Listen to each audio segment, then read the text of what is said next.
첫 열매 에베네도, 이렇게 말씀의 제목을 지었습니다. 아시아의 첫 열매 에베네도. 바울 사도가 로마서 편지 마지막을 장식할 때에 명예 전당을 이렇게 꾸며준 것 같습니다.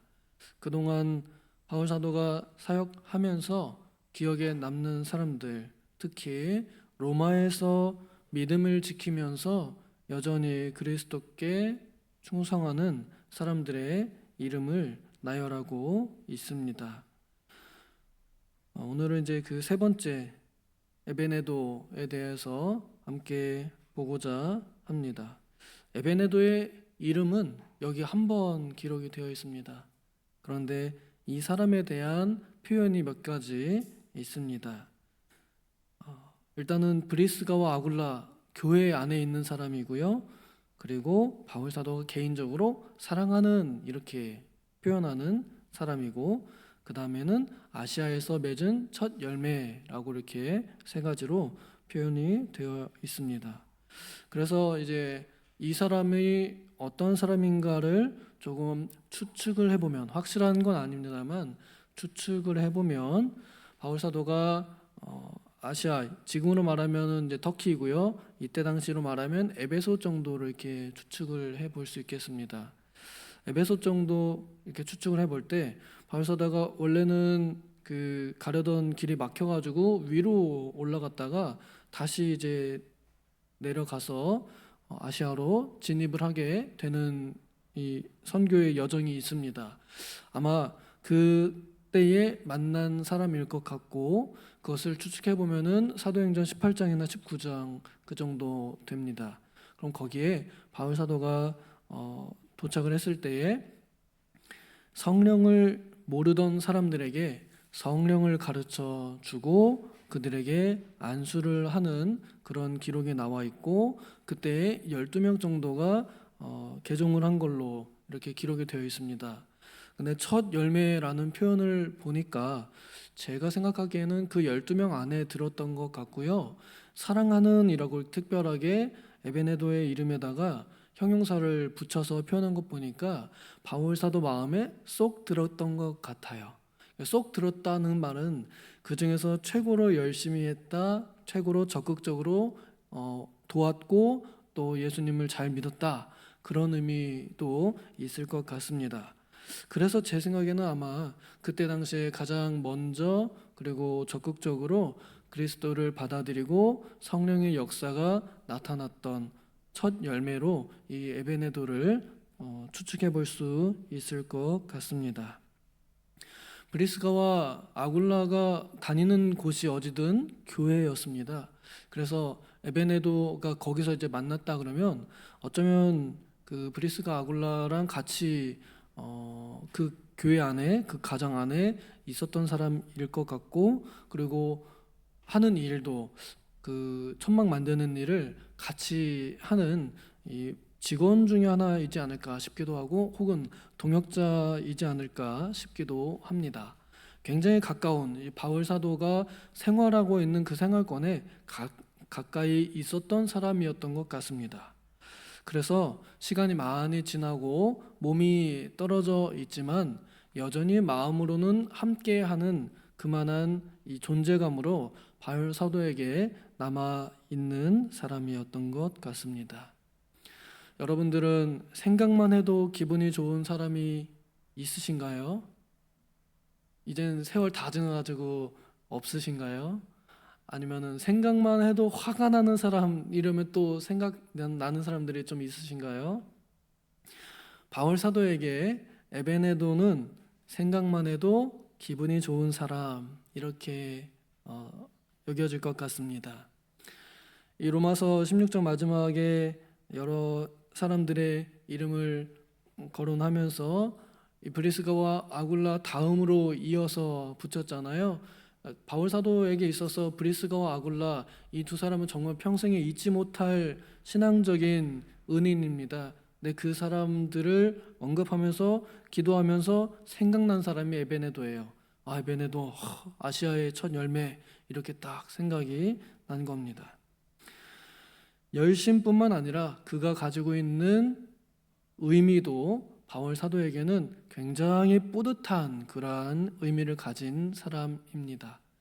첫 열매라는 것은 참 의미가 크지요. 첫 번째 자녀 이러면 그 다음번 자녀도 나올 수 있다 하는 그런 증거이지요. 구약의 사무엘의 어머니 한나에게 있어서 자녀가 하나도 없는 것과 하나라도 있는 건 그 의미가 달랐습니다. 하나도 없다는 것은 하나도 없을 가능성이 높다는 것이고요. 하나가 있다는 것은 그 다음에도 있을 가능성이 높다라는 그런 증거였지요. 그래서 한나에게도 자녀가 태어났을 때 그 이후에 이제 사무엘 이후에도 하나님께서 여러 자녀를 더 주셨습니다. 그렇기 때문에 있고 없고는 엄청나게 큰 차이를 가지고 있습니다. 바울 사도에게 이 에베소에 있는 에베네도라고 하면 그때 당시 에베소의 분위기를 생각할 때 바울 사도에게 에베네도는 굉장히 큰 이 뿌듯함, 굉장히 큰 소망을 주는 그런 이름이었던 것 같습니다. 에베소가 어떤 지역이냐? 아프로디테, 이 그리스 로마 신화에 쩌들어 있는 도시였습니다. 거기는 그게 신이었습니다. 그래서 그 사람들의 종교성이 너무 심해가지고 그 소동이 일어날 정도로 굉장히 종교성이 심했습니다. 그런 가운데에서 예수 그리스도를 전하고 또 거기서 사람들을 전도해서 양육해서 세우는 데에 힘들었을 거예요. 지금으로 치면 우리나라가 원래 유교와 불교가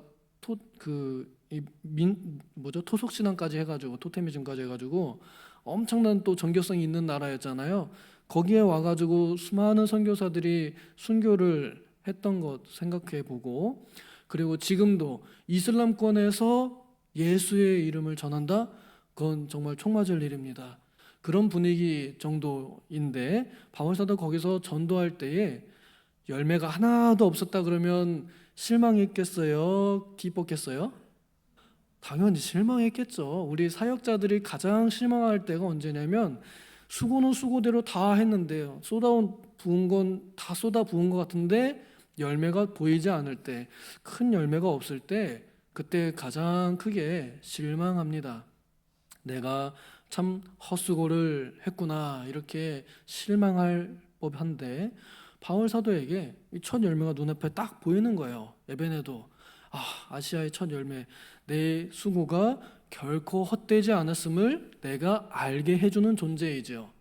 그래서 바울 사도가 어떤 편지에 보면 이제 고린도전서 마지막 절에 그러므로 형제들아 결코 흔들리지 말아라. 우리의 수고가 헛되지 않았다는 것을 너희들도 알고 있다. 이 말은 확실한 열매가 눈앞에 보였기 때문에 할 수 있었던 말입니다. 아마 에베네도가 바울 사도에게 있어서 그런 확신 있게 말할 원동력이 되어 주었던 것 같아요. 여러분들이 살면서 인생 헛살았다라고 생각하는 경우 있지요. 자녀들을 키우면 자녀들을 볼 때에 자녀들이 실망시킬 때에 그때 혹시 이제 그런 생각이 들 수도 있습니다. 인생 헛살았다. 하지만 전혀 헛살은 것 아닙니다. 자녀들이 그래도 듬직하게 잘 자라는 모습, 그냥 밥 잘 먹고 잠 잘 자는 것만 해도 헛산 거 아니에요. 너무 욕심 가질 필요 없어요. 뭐 서울대를 못 갔느니, 뭐 다른 어떤 요즘에 또 하이닉스가 뜨잖아요. 하이닉스에 입사를 못 했느니 그런 거에 전혀 생각할 일이 없습니다. 그저 그 생명 자체가 귀한 겁니다. 바울 사도에게 에베네도 그 존재 자체가 굉장히 귀했던 겁니다. 이 사람 한 사람만 있으면 바울 사도는 어디서든 누구에게든지 꿀리지 않을 자신이 있었던 겁니다. 왜냐하면 그 사람이 아시아의 첫 열매였기 때문에, 사역의 열매였기 때문에 그렇습니다. 삶의 열매였기 때문에 그렇습니다. 첫 열매라는 건 그 다음이 있다고, 그 다음이 있음을 나타내는 증거라 그랬죠. 예수 그리스도께서 부활의 첫 열매이신 것이 우리에게 소망을 주지요. 왜냐하면 그 첫 열매가 있기 때문에 그 다음번 열매는 우리다라는 것을 우리가 믿게 되기 때문입니다. 그래서 첫 열매가 가진 의미는 참으로 큽니다. 저는 바울 사도가 개인적으로 이렇게 이름을 들어서 사람들에게 소개하고 에베네도를 문안해라, 인사해라, 잘 받아주어라, 도와주어라, 알아주어라 이렇게 부탁을 하는 것 보니까 기도할 때 그 이름이 생각이 나는 이름이겠어요? 생각이 안 나다 갑자기 떠오르는 이름이겠어요? 바울 사도가 항상 기도할 때마다 감사함으로 하나님께 기도를 하는 그런 사람이었던 것 같습니다. 그런 사람들이 우리 마음속에, 우리 머릿속에 가득 차 있으면 좋을 것 같습니다. 우리가 생각만 해도 열받는 사람 당연히 기도할 제목입니다만 그런 사람들 생각하면서 기도해도 기분이 좋진 않잖아요. 그러니까 이왕이면 생각하면 기분 좋은 사람들로 머릿속에 가득 채워서 하나님 앞에 기도하는 사람들이 되면 좋겠습니다. 바울의 기도 목록 안에 들어있는 사람인데 이 사람은 기분 좋은 사람 이렇게 등록이 되어 있는 거죠. 에베네도의 이름은 칭찬받는 사람 이런 뜻이랍니다. 칭찬받는 사람. 우리도 누군가에게 에베네도로 기록이 되고 기억이 되면 좋을 것 같아요.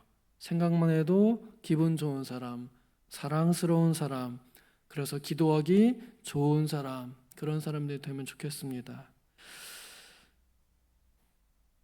사람들에게 있어서 우리는 그렇게 될 만한 건덕지가 별로 없어요. 그런데요, 딱 한 존재에게는요, 우리가 언제나 그런 존재로 여김받을 수 있습니다. 그게 누구냐면 예수 그리스도께 우리는 그러한 사람들이라는 겁니다. 그리스도께서 우리를 위해서 십자가 지실 때 마지못해 지지 않으셨습니다. 기쁜 마음으로 기꺼이 자신의 목숨을 내어주시면서 우리를 사랑해 주신 분이십니다. 그렇기 때문에 예수님께서 우리를 이렇게 생각하시고 보신다, 여겨 보면 좋겠습니다. 그래, 내가 사람들의 눈에는 보잘것없고 혹시 사람들의 눈에는 좀 미울만하고 그럴 수 있겠으나 그러나 나를 사랑하사 나를 위하여 자신을 버리신 예수 그리스도께서는 나를 이렇게 생각만 해도 좋아해 주시겠구나. 그리스도께서는 나를 사랑하는 사람으로 여겨 주시는구나. 이렇게 믿음으로 그리스도를 바라보면 좋겠습니다. 그래서 우리 또한 그리스도를 바라보는 안목을 이렇게 두면 좋겠어요. 소망의 이름으로, 사랑의 이름으로. 오늘 우리 함께 불렀던 찬송 구주를 생각만 해도 이렇게 좋거든. 그 얼굴 배울 때야 얼마나 더 좋으랴. 그렇게 보고 싶은 대상을 그리스도께로 다시 한번 우리의 시선을 향하고 그 시선으로 우리 옆에 있는 이웃들, 특별히 믿음의 가족들을 바라보면 그러면 우리가 바라보는 모든 이들이 다 에베네도처럼 보여질 것 같아요. 사랑스러운 누구누구, 사랑스러운 사람, 소망 있는 사람 이렇게 보일 수 있을 것 같습니다.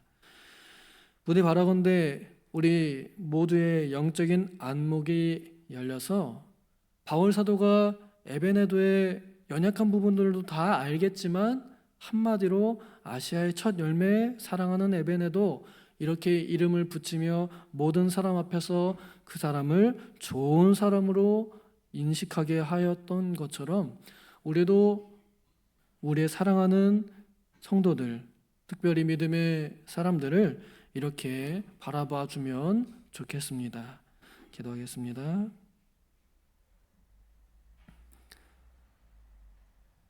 하나님 아버지, 우리의 안목이 비뚤어져서 사랑스러운 부분들은 발견을 잘 못하고 더 꼴보기 싫은 것만 찾아내는 이상한 습관이 있는 것 같습니다.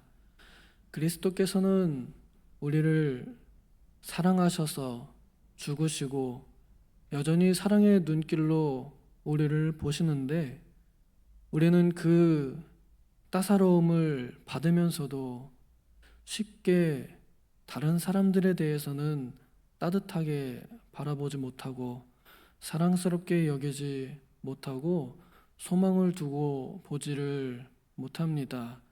당장 눈앞에 있는 불편함들이나 연약함들을 꼬집어서 눈의 가시로 여기지 사랑스럽게 바라보지 못합니다. 우리들의 안목을 변화시켜 주시고 참으로 영적인 안목을 열어 주셔서 에베네도가 바울 사도에게 첫 열매로 소망의 이름으로 기억되고 보였던 것처럼 우리도 우리의 안목을 다른 이들에게 이렇게 열고 보게 하여 주시옵소서. 그래서 서로가 서로를 바라보는 눈빛이 좀 더 부드러워지고 따뜻해질 수 있도록 도와주시옵소서. 감사드리며 예수님의 이름으로 기도하옵나이다. 아멘.